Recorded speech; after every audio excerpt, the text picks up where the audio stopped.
पाकिस्तान में देखो आप, एक जमाने के फास्ट बॉलर रहे इमरान खान की कुर्सी चली गई।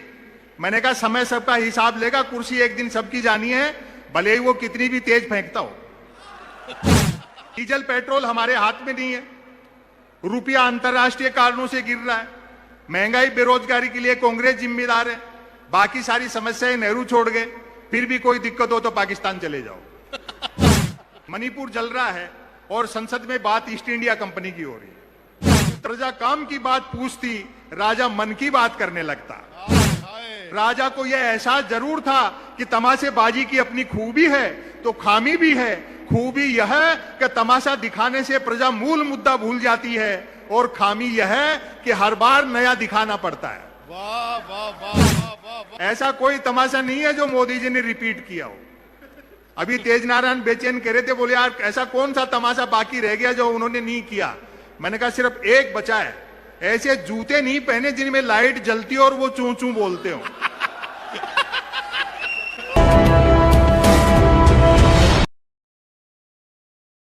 महंगाई, बेरोजगारी, ये सारे भारत जोड़ो यात्रा के मुद्दे थे। अभी तो आपने देखा कि पूरी दुनिया जो है वो कॉरपोरेट के दबाव में। मैंने राहुल जी से भी ये बात की थी यात्रा के दौरान कि पूरी दुनिया का फॉर्मेट देखो, एक नेता और दो पूंजीपति, चाइना को छोड़ करके। लेकिन अब चीजें सामने आ रही हैं।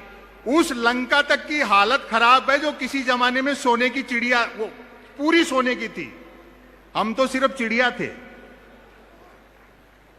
और अभी कह रहे थे रासबिहारी गौड़, बोले संपत सरल जी, पाकिस्तान में देखो आप, एक जमाने के फास्ट बॉलर रहे इमरान खान की कुर्सी चली गई।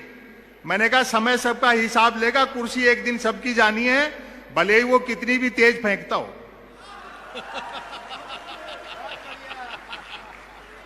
तो ऐसे दौर में मैं एक रचना आपको सुनाता हूं, दो लघु कथाएं सुना देता हूं, सुनिए।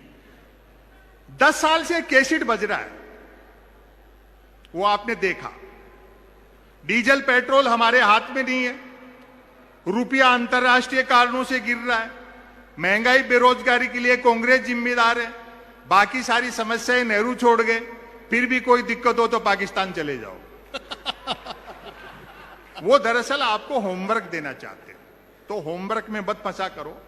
देश की वर्तमान परिस्थितियां आप देखिए, मणिपुर जल रहा है और संसद में बात ईस्ट इंडिया कंपनी की हो रही है, कुतर्क किए जाते हैं।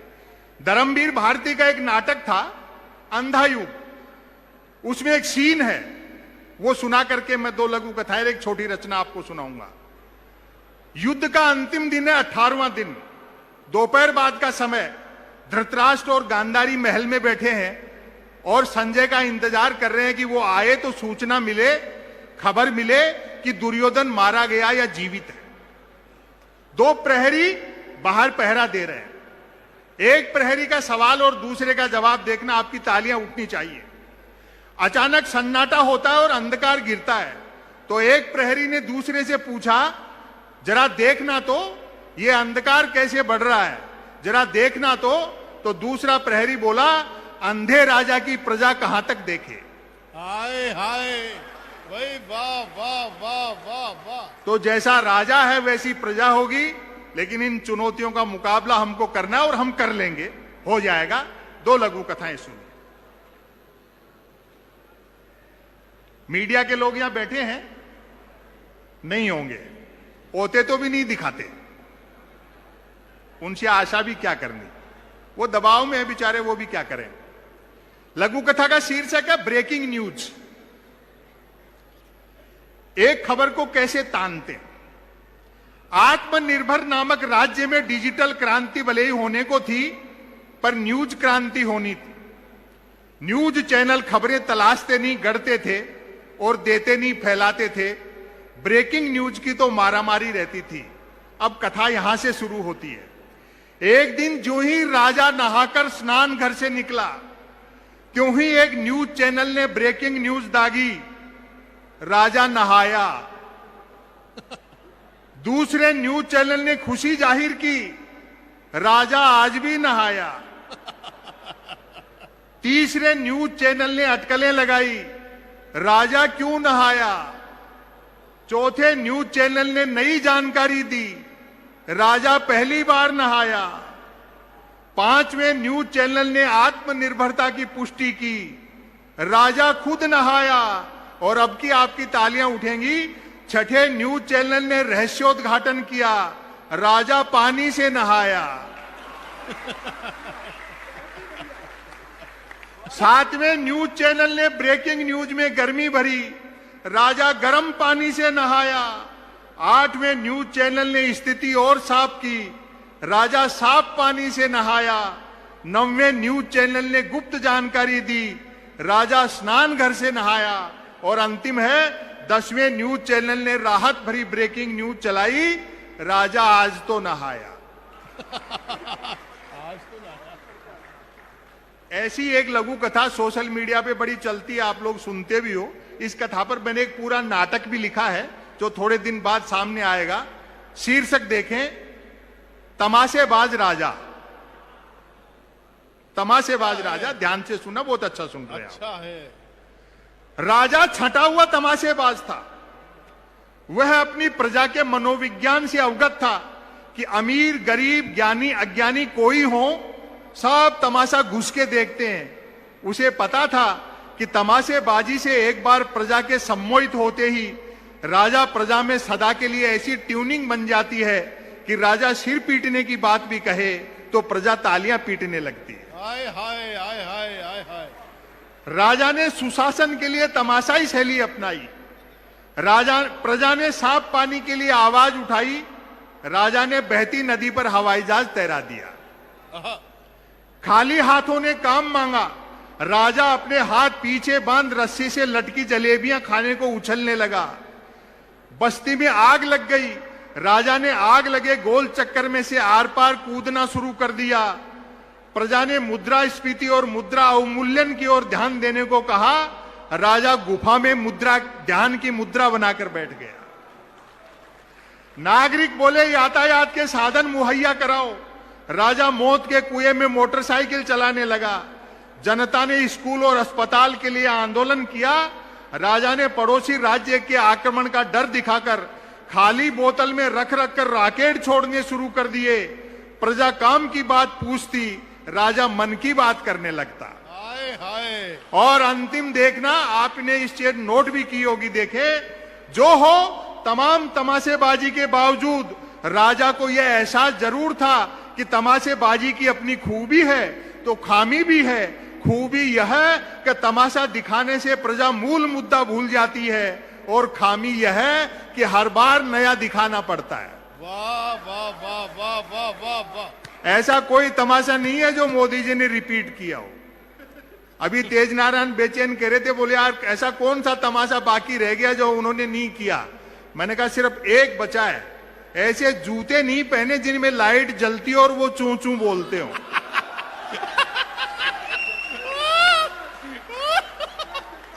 बाकी सब कुछ कर चुके, लेकिन अब थकान चेहरे पे दिखने लगी है। गांधी के ऊपर आप लोगों ने स्पीच सुना। गांधी ने इस देश को निर्भीक बनाया। जैसे राहुल गांधी जी कहते हैं डरो मत, यही एक चीज है। डरना किस बात का? दो चीजें साहब, यह सिर्फ राजनीतिक समस्या नहीं है, आपको अर्थव्यवस्था समझनी होगी। दो चीजें, बाजार और बाजारवाद, दोनों में अंतर बताता हूं जिसको सिर्फ गांधी समझते थे। बाजार का मतलब है जरूरत के हिसाब से चीजें बनाना और बाजारवाद का मतलब है चीजें बना करके जरूरत पैदा करना। तो जो गैर जरूरी खरीदारी है वो बंद कर दो तो अपने आप इन पूंजीपतियों की हवा टाइट हो जाएगी और सब चीजें धीरे धीरे ठीक होना शुरू हो जाएंगी। गांधी की यही फिलॉसफी है। एक रचना मैं आपको सुना देता हूं, समय की अपनी सीमाएं हैं, बाकी लगूंगा। राष्ट्रवाद और देशभक्ति में अंतर होता है साहब, आप लोग समझते नहीं हो। राष्ट्रवाद और देशभक्ति का अंतर बताता हूं। देशभक्ति भीतर से पैदा होती है, राष्ट्रवाद ऊपर से थोपा जाता है। इस बात को भली प्रकार समझना चाहिए। जो राष्ट्रवाद की बातें करते हैं उनको देशभक्ति समझाओ। हालांकि धीरे धीरे चीजें अपने आप खुद ही समझ जाएंगे। बेरोजगारी है, महंगाई है, अकल तो उनको भी आनी है। कब तक सारी चीजें चलेंगी। एक रचना मैं आपको सुनाता हूं, शीर्षक सुनकर के आप ताली बजा देंगे। अभी प्यार मोहब्बत की भी बातें की, आप नौजवान हो, उम्र का प्रभाव होता है, किस रास्ते पर जाना है और आपके हथियार कैसे होने चाहिए, आपके साधन कैसे होने चाहिए साध्य तक पहुंचने के लिए, वो सब चीजें भी एक बारीक पतरी डोरी पर चलने वाली उम्र है ये। एक जमाना था जब मैं भी प्यार प्रेम की कविताएं लिखता था, जब तक अक्ल दाढ़ नहीं निकली थी। उबासी के बहाने भी किसी लड़की के दांत दिख जाते तो मैं 5-7 गजलें लिख मारता था, भले ही वो उबासी मुझको देख करके ले रही होती थी। और एक निवेदन कर दूं, बहनें यहां बैठी हैं, प्रकृति के, कुदरत के, सृष्टि के नियम बदल सकते हैं, औरत के प्रति पुरुष की मानसिकता नहीं बदल सकती। बात अच्छी लगे तो समर्थन करना, मर्द की फितरत होती है। अर्थी के रास्ते में भी औरत मिल जाए तो 80 साल का मुर्दा भी वाइब्रेशन मोड पर आ जाता है। लेकिन इतना भी तय है कि शादी होते ही प्यार का बुखार उतर जाता है। जैसे ही ब्याह की कुनेन खाई, प्यार का मलेरिया गायब। मेरे एक मित्र ने प्रेम विवाह किया, नाम नहीं बताऊंगा वरना आप समझ जाओगे, रमेश मुस्कान के लिए कह रहा हूं। प्यार के दौरान जिस लड़की के साथ जो कंकर झील में फेंके थे, शादी के बाद दाल में निकल रहे हैं। और ताली तो इस बात पर बजाओगे, जिस लड़की को लेकर भागा था अब उसको देखते ही भागता है।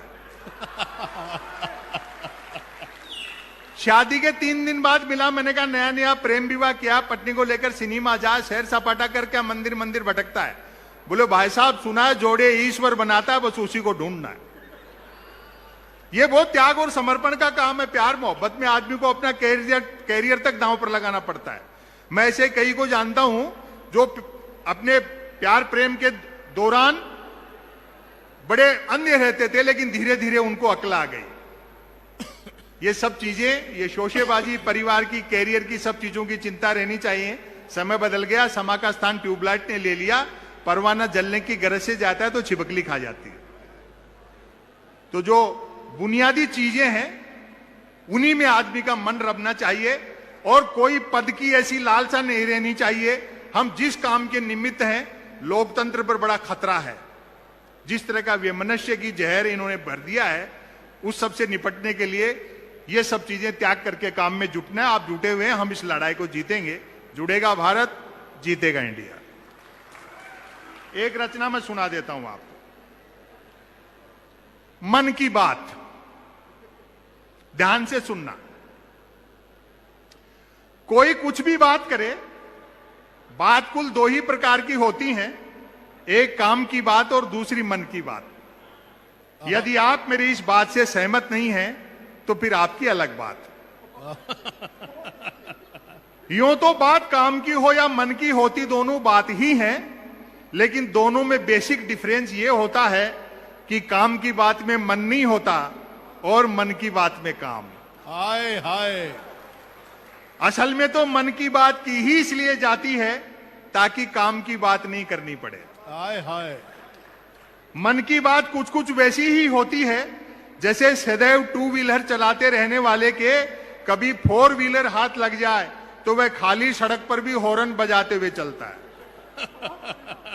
मन की बात एक तरफा होती है, जैसे देवता वगैरह मूड आने पर आकाशवाणी कर दिया करते थे। मन की बात एक प्रकार का मौखिक प्रसाद होती है, जिसे पाने के लिए भक्तों को हाथों के बजाय कान फैलाने होते।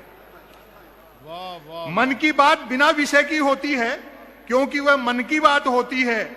यदि भूले भटके मन की बात किसी विषय पर आ भी जाए तो भी कोई माई का लाल अंत तक नहीं पकड़ सकता कि मन की बात आखिर हो किस विषय पर रही है। हाय हाय। अब आप देखें, काम की बात अपने काम से काम रखती है, जबकि मन की बात का प्रचार करना पड़ता है कि फला तारीख को इतने बजकर इतने मिनट पर मन की बात होगी। पता लगते ही मन की बात को ही काम की बात मानने वाले उछल पड़ते हैं कि वाह मजा आ गया, फला तारीख को इतने बजकर इतने मिनट पर काम की बात होगी।